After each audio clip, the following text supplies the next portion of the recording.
So let's go through some things that I think are really going to be important for you to listen to and to start practicing. Now, life is definitely full of a lot of things that are not happy, and we can always argue that, well, life isn't fair. You know, there are certain things that we really need to do in life that we can keep close to us that are going to make our lives much better. And the first one is don't live your life trying to please others, because you will fall short every single time. You're never going to be able to make everybody happy. So stop trying. Don't live your life trying to please others.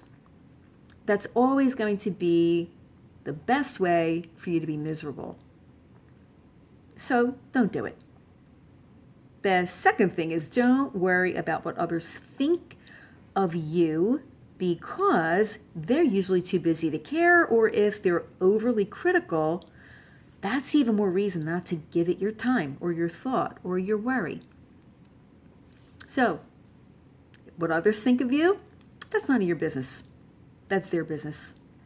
Let them deal with it. Third one is jealousy is real. Jealousy is real. Watch out for the people that give you the fake smiles. Listen to your gut feeling, because your gut feeling is always right.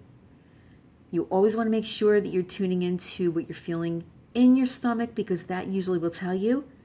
But know that jealousy is real. People will look at you and say, oh, isn't that wonderful? Look how much she has. How beautiful. Meanwhile, in the background, they're really not happy for you. So tune into your sixth sense and don't look at people when they're looking at you with these big fake smiles and thinking that it's real, because a lot of times it's not. And your gut feeling is real. Fourth one is don't blame mommy or daddy for the things that are going wrong in your life now. You're grown up.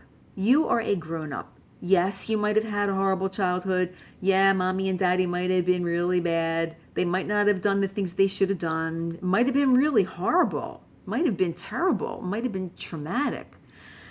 But you're grown up. You're old enough now to not keep dragging it with you.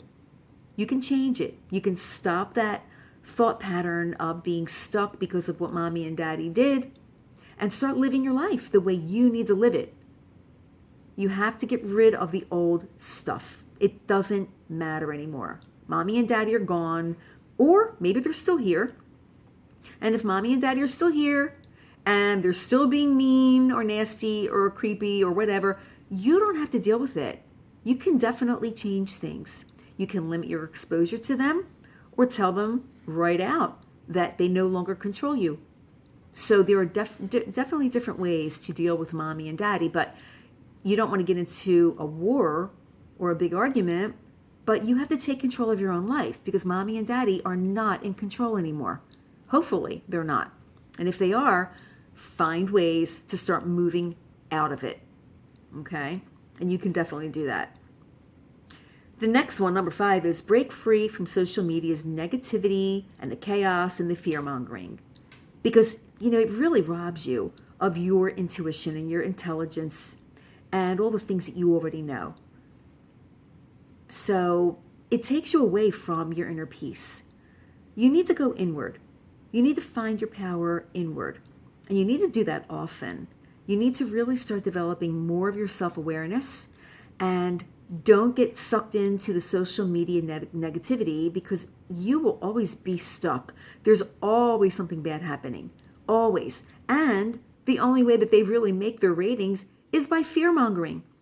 So don't listen to the news broadcasts 24/7. I know some people, that's all they do. You need to get away from that, because it is really bad for you. It will definitely hurt you. It will hurt you. It'll take your calmness and your equilibrium away. So just break free from it. You really have to do that. And the next one, number 6, is get away from the programming, the mind programming. So basically, you have to stop the false identity with the trends. So right now, there are so many things that we look at every day. usually on social media, where it's the newest thing to do. And we usually wind up saying, oh, I've got to do that. I've got to keep up with them. Get away from the mind and body program, because it's programming you to be a robot, to follow. You become a follower. So don't identify with the trends. Strike out on your own. Strike out as the unique individual that you are.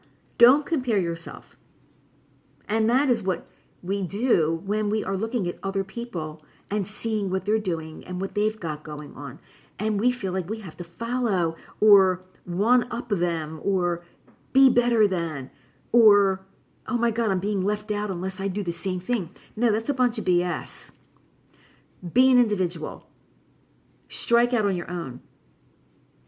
And unfortunately, trying to get millions of likes on social media, so what? What's it going to do for you? So what? You got a lot of people that are clicking the like button. So what?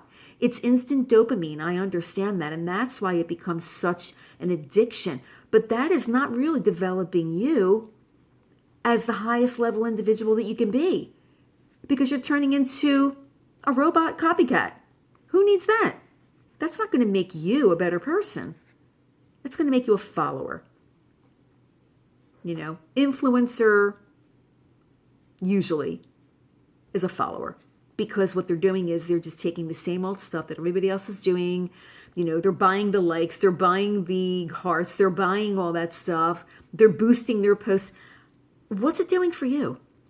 What is it doing for you as a person? How is it making you better? How is it making you grow? How is it turning you into a really powerful person the way it should be? Inwardly, I don't see it happening. So stop it.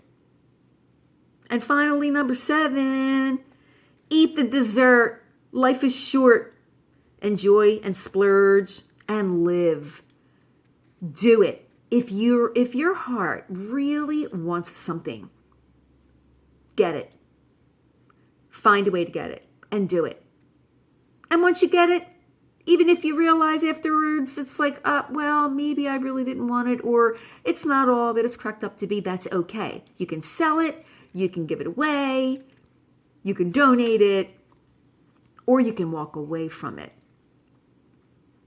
So go for it if your heart really says, yes, I want that.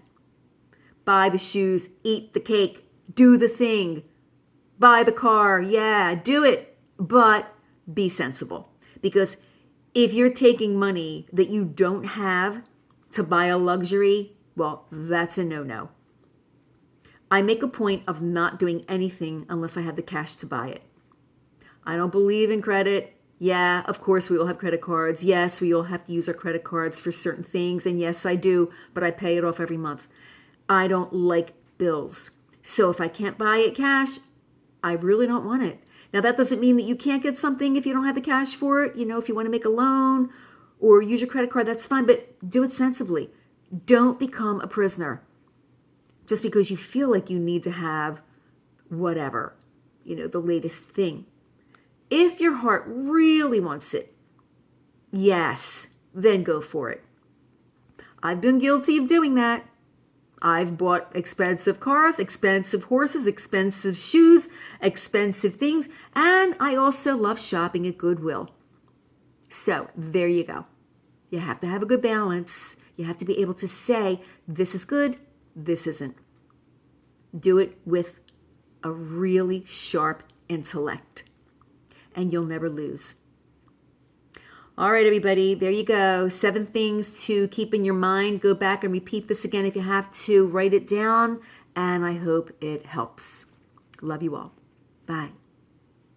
Oh, by the way, this is Giselle Toner, in case you didn't know. Bye.